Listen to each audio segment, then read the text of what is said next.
Setiap kali menjelang Deepavali, ketika masyarakat India sibuk membuat persiapan perayaan, seorang guru Melayu bernama Muhammad Bakri Talib turut mengaku dirinya tidak kurang sibuk, malah hampir setiap hari terikat dengan jadual pertandingan membuat kolam. Berasal dari Terengganu dan kini mengajar bahasa Melayu di sebuah sekolah di Kuala Lumpur, Bakri sudah lebih 2 dekad menyertai pertandingan kolam, sebuah seni tradisi India yang jarang diceburi masyarakat Melayu.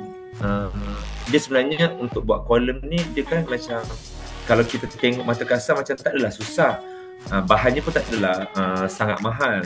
Tapi bila dengan dapat hadiah yang besar macam tu, saya rasa macam okey, kita boleh teruskan. Sebab saya memang suka bila tengok warna-warna tu bergabung. Bila buat warna tu sampai tengah malam saya buat, jadi macam tak ada rasa macam penat ke. Nak pergi beli bahan-bahan, nak pergi cari, lepas kerja pergi cari bahan-bahan dia apa. Lepas tu hari Sabtu Ahad kena keluar untuk bertanding. Jadi macam semua tu saya rasa macam okey, kita boleh dapat sesuatu. Sebab bila buat yang kita minat, bila buat yang kita suka tu macam tak ada rasa penat. Itulah.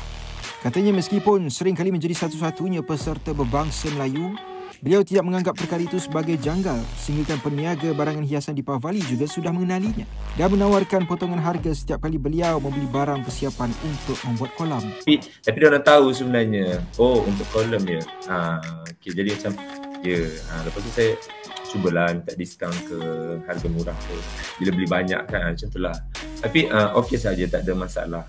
Minatnya terhadap seni India bermula sekitar tahun 2005 apabila beliau berjinak-jinak dengan kolam ketika baru mengenali budaya India selepas mengambil subjek bahasa Tamil di Universiti Putra Malaysia. Selain mendalami seni menghasilkan kolam, filem Tamil yang kaya dengan elemen warna-warni juga turut menjadi kegemaran Bakri yang turut meluangkan masa dengan menonton koleksi filem Tamil. Kalau nak kata tentang minat, sekarang filem Tamil dia macam jalan cerita dia macam suka diduga, macam tu. Saya suka yang macam tu. Jadi macam kita tak boleh bayang, kita tak boleh tahu apa yang akan berlaku lepas ni dan apa ending cerita ni. Jadi macam best lah. Dan kalau apa, macam family besar, kalau bila saya balik kampung ke apa, saya akan buka movie Tamil, dia orang akan pelik. Dah tahulah tu, Tamil lah tu. Walaupun tidak fasih bertutur dan hanya reti menulis dan membaca tulisan Tamil, beliau menganggap bahawa kebolehannya untuk menghasilkan kolam bukan sekadar tentang seni, tetapi tentang keberanian merentas batas budaya dan menjadikan perbezaan sebagai jambatan perpaduan. Ready to take your golf game to the next level? Join the Bridgestone ASEAN Amateur Open 2025 and stand a chance to win 5 amazing hole-in-one prizes, including a brand new Mazda CX-30.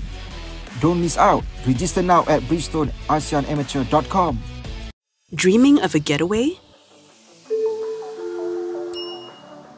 Make it real with MH Holidays. Every booking gives you up to 30% savings,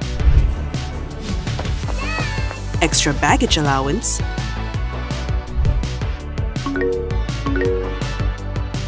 free date change, and more. Experience your holiday your way with MH Holidays.